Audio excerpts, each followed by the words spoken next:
श्री स्वामी समर्थ। जय जय स्वामी समर्थ। स्वामींचं नाव घेऊन आजच्या ह्या नवीन व्हिडिओला सुरुवात करते। पुष्य नक्षत्राला नक्षत्राचा राजा म्हटले गेले आहे। त्यावर शनी, गुरु आणि माता लक्ष्मीचा शुभ प्रभाव आहे। म्हणूनच पुष्य नक्षत्र खरेदीसाठी आणि शुभ कार्यासाठी शुभ आहे। या वर्षातील शेवटचे पुष्य नक्षत्र 21 नोव्हेंबर रोजी तयार होत आहे। विशेष म्हणजे ते गुरुपुष्य नक्षत्र असेल। गुरुपुष्य नक्षत्र 21 नोव्हेंबर रोजी सकाळी 6:49 सुरू होईल, तर दुपारी 3:35 पर्यंत शुभ मुहूर्त असेल। या दरम्यानच आपल्याला शुभ कार्य तसेच खरेदीही करायची आहे।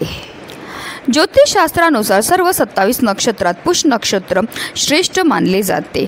पुष्य हा सर्व दुष्टांचा नाशक आहे। लग्न सोडून इतर कोणतेही शुभ कार्य करायचे असेल तर पुष्य नक्षत्र सर्वोत्तम मानला जातो। देवगुरु बृहस्पती पद, प्रतिष्ठा, संपत्ती आणि शुभतेचे कारक ग्रह आहेत। जेव्हा हे नक्षत्र गुरुवारी येतं तेव्हा गुरुपुष्यामृत योग तयार होतो। गुरुवारी श्री हरी विष्णूंबरोबर बृहस्पती देवांची पूजा केली जाते, ज्यांना सुख, वैभव, संपत्ती प्रदान करणारे म्हटले जाते। तसेच या नक्षत्राचे स्वामी शनिदेव आहेत, म्हणून शनिदेव व बृहस्पती या दोन्ही देवांचा या नक्षत्रावर प्रभाव आहे। धर्मग्रंथांनुसार असे मानले जाते की या नक्षत्रात धन आणि समृद्धीची देवी लक्ष्मीचा जन्म झाला होता। म्हणूनच या दिवशी केलेले लक्ष्मीपूजन अत्यंत शुभ आणि लाभदायक मानले जाते। या दिवशी दिवे लागण्याच्या वेळेस श्रीसूक्ताचे पठण करून लक्ष्मी देवीची पूजा करावी। तसेच दत्तगुरूंच्या मंत्राचा जप करावा। तुम्ही दिगंबरा दिगंबरा श्रीपाद वल्लभ दिगंबरा या मंत्राचा जप हा करू शकतात। असं केल्याने दत्तगुरू आणि लक्ष्मी देवीचे शुभ आशीर्वाद प्राप्त होऊन अमृत पुण्य कमवण्याची संधी प्राप्त होऊ शकते। तसेच गुरुपुष्यामृत योगावर जर सोने खरेदी केले तर सौख्य प्राप्त होते। मौल्यवान वस्तू खरेदी केली तर ती चांगली टिकते, सुख देते।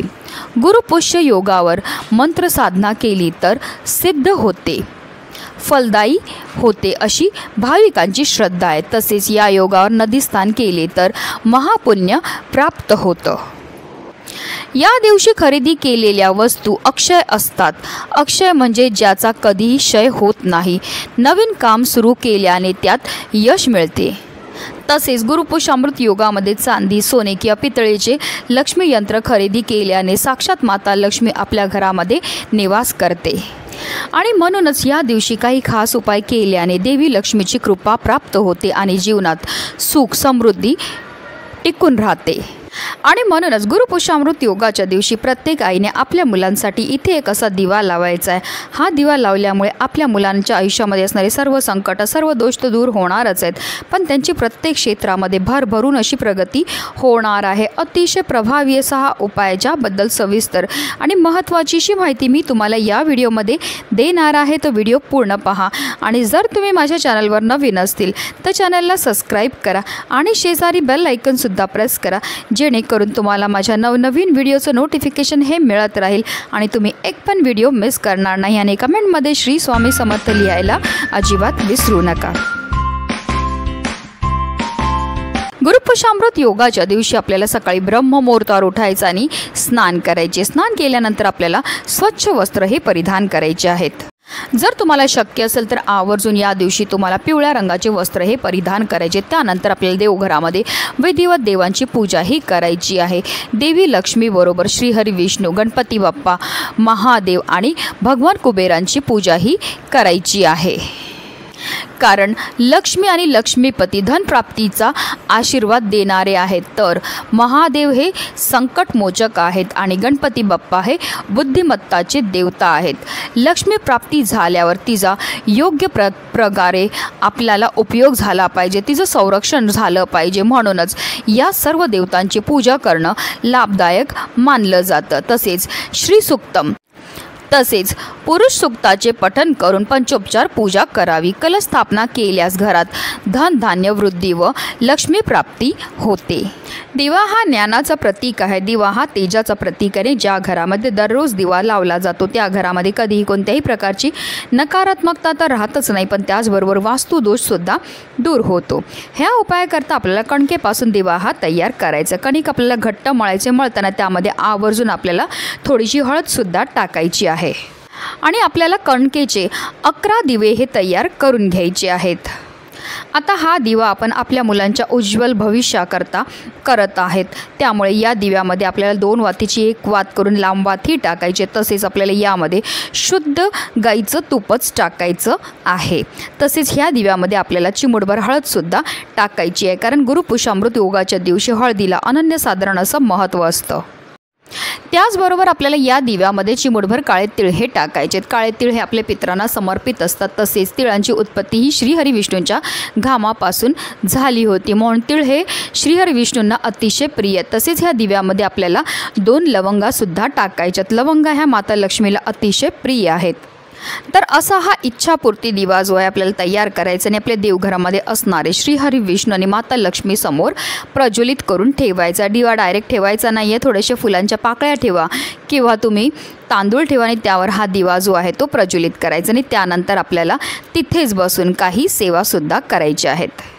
आपल्याला 1 वेळा श्री सुक्तमचं पठण करायचं आहे, तसेच 1 वेळा आपल्याला महालक्ष्मी अष्टकमचं पठणसुद्धा करायचं आहे आणि 1 माळ आपल्याला ओम नमो भगवते वासुदेवाय या प्रभावी मंत्राचा जप हा करायचा आहे।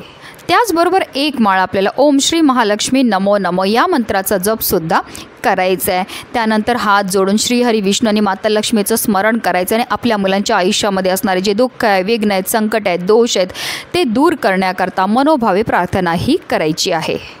तसेच ह्या दिव्यामध्ये आपल्याला तूप एवढं टाकायचं जेणेकरून हा दिवा जो आहे संपूर्ण दिवसभर प्रज्वलित राहील। दुसरा दिवा आपल्याला पिंपळ वृक्षाजवळ लावायचा। पिंपळ वृक्षाजवळ जाताना आपल्याला एक तांब्याच्या कळशामध्ये स्वच्छ पिण्याचं पाणी हे भरून घ्यायचं आहे। त्या पाण्यामध्ये चिमूटभर हळद, चिमूटभर काळे तीळ, चिमूटभर साखर आणि 1 चमचाभर गाईचं कच्चं दूध असं हे जल घेऊन जायचं। त्याचबरोबर आपल्याला 1 दिवासुद्धा तयार करून घ्यायचा आहे। ह्या दिव्यामध्ये सुद्धा आपल्याला 2 वातीची 1 वात करून लांब वात ही टाकायची। तसेच ह्या दिव्यामध्ये आपल्याला मोहरीचं तेल हे टाकायचं आहे। त्याचबरोबर त्या दिव्यामध्ये आपल्याला चिमूटभर हळद टाकायची आणि 2 लवंगा ह्या टाकायचं आहे। असा हा दिवा आणि आपल्याला जल घेऊन जायचं पिंपळ वृक्षाजवळ। पिंपळ वृक्षाजवळ गेल्यावर सर्वप्रथम तिथे हा दिवा जो आहे तो आपल्याला प्रज्वलित करून ठेवायचा। डायरेक्ट जमिनीवर ठेवू नका, थोडेसे तांदळाचं आसन द्या किंवा फुलांच्या पाकळ्या ठेवा, त्यावर आपल्याला हा दिवा जो आहे तो प्रज्वलित करून ठेवायचा आणि त्यानंतर जे जल आपण घेऊन गेलेले ते आपल्याला पिंपळ वृक्षाला अर्पण करायचं आहे। जल अर्पण करून झाल्यानंतर आपल्याला पिंपळ वृक्षाला 11 प्रदक्षिणा ह्या करायच्यात। प्रदक्षिणा करताना आपल्याला ओम नमो भगवते वासुदेवाय या प्रभावी मंत्राचा जप हा करायचा। 11 प्रदक्षिणा करून झाल्यानंतर आपला उजवा हात पिंपळ वृक्षाला स्पर्श करायचा आणि आपल्या मुलांच्या आयुष्यामध्ये असणारे जे दुःख आहेत, विघ्न आहेत, संकट आहेत, दोष आहेत ते दूर करण्याकरता मनोभावे प्रार्थना ही करायची आहे। तिसरा दिवा आपल्याला माता लक्ष्मीच्या मंदिरामध्ये जाऊन प्रज्वलित करायचा। आता तुमच्या इथे काही कारणास्तव माता लक्ष्मीचं मंदिर नसेल तर तुम्ही कोणत्याही देवीच्या मंदिरामध्ये जाऊन हा दिवा जो आहे तो प्रज्वलित करू शकता। हा जो दिवा तयार करणार त्यामध्ये सुद्धा आपल्याला 2 वातीची 1 वात करून लांब वात ही टाकायची। तसेच आपल्याला शुद्ध गाईचं तूप टाकायचं, चिमूटभर हळद टाकायची आणि 2 लवंगा टाकायच्यात आणि असा हा दिवा जो आहे तो आपल्याला माता लक्ष्मी समोर प्रज्वलित करायचा आहे। आणि त्यानंतर आपल्या मुलांच्या आयुष्यामध्ये असणारे जे दुःख आहेत, विघ्न आहेत, संकट आहेत, दोष आहेत ते दूर करण्याकरता मनोभावे प्रार्थना ही करायची। असे हे 3 दिवे आपल्याला प्रज्वलित करायचेत आणि आपल्या घरी यायचं आहे। चौथा दिवा आपल्याला संध्याकाळी तुळशी मातेजवळ लावायचा आहे। ह्या दिव्यामध्ये सुद्धा आपल्याला 2 वातीची 1 वात करून लांब वात ही टाकायची आहे। शुद्ध गाईचं तूप टाकायचं, चिमूटभर हळद टाकायची आहे, 2 लवंगा टाकायच्यात आणि 1 भीमसेनी कापूरची वडी टाकायची आणि असा हा दिवा जो आहे तो आपल्याला तुळशी मातेजवळ प्रज्वलित करायचा आहे। दिवा प्रज्वलित करून झाल्यानंतर आपल्याला तुळशी मातेभोवती 11 प्रदक्षिणा ह्या करायच्यात। प्रदक्षिणा करताना निरंतर ओम नमो भगवते वासुदेवाय या प्रभावी मंत्राचा जप हा करायचा। 11 प्रदक्षिणा करून झाल्यानंतर हात जोडून मनोभावे तुळशी मातेला आपल्याला प्रार्थना करायची। आपल्या व आपल्या मुलांच्या आयुष्यामध्ये असणारे जे दुःख आहेत, विघ्न आहेत, संकट आहेत, दोष आहेत, दारिद्र्य ते दूर करण्याकरता मनोभावे प्रार्थना ही करायची आहे। तसेच 2 दिवे आपल्याला आपल्या मुख्य प्रवेशद्वाराच्या बाहेर सुद्धा लावायचे. संध्याकाळी 6 वाजल्यापासून 7:30ची जी वेळ असते ती माता लक्ष्मीची आगमनाच्या वेळेस आपल्याला हा उपाय जो आहे तो करायचा आहे. कारण जर असे दिवे आपण आपल्या मुख्य प्रवेशद्वाराच्या बाहेर लावले तर त्यामुळे माता लक्ष्मी ही आपल्या घराकडे आकर्षित होते. तर आपल्याला काय करायचं आहे, दोन्ही दिव्यांमध्ये आपल्याला 2 वातीची 1 वात करून लांब वात ही टाकायची. तसेच दोन्ही दिव्यांमध्ये आपल्याला शुद्ध गाईचं तूप टाकायचं आहे. 2 भीमसेनी कापूरच्या वड्या टाकायच्या आहेत. तसेच 2 लवंगा टाकायच्या आहेत आणि चिमूटभर हळद टाकायची आहे. असे हा दिवे आपल्याला तयार करायचे आणि आपल्या मुख्य प्रवेशद्वाराच्या बाहेर प्रज्वलित करून लावायचे आहेत.